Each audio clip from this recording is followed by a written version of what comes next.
Hello everyone, welcome to our YouTube channel where we share daily online tips and hacks. And today I'm going to teach you how to view saved passwords on Google Chrome. First is we open our Google Chrome application. And on the upper right corner, you will see the three dots. Click the three dots.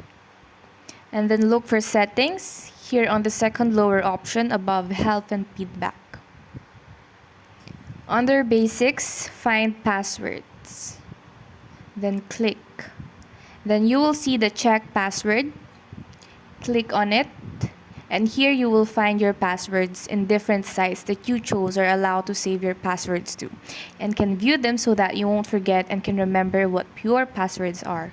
In my case, I don't have any password saved, but if you want to try and view your saved passwords, follow the steps. And that's how you view passwords on Google Chrome. If you enjoyed our video, please like and subscribe.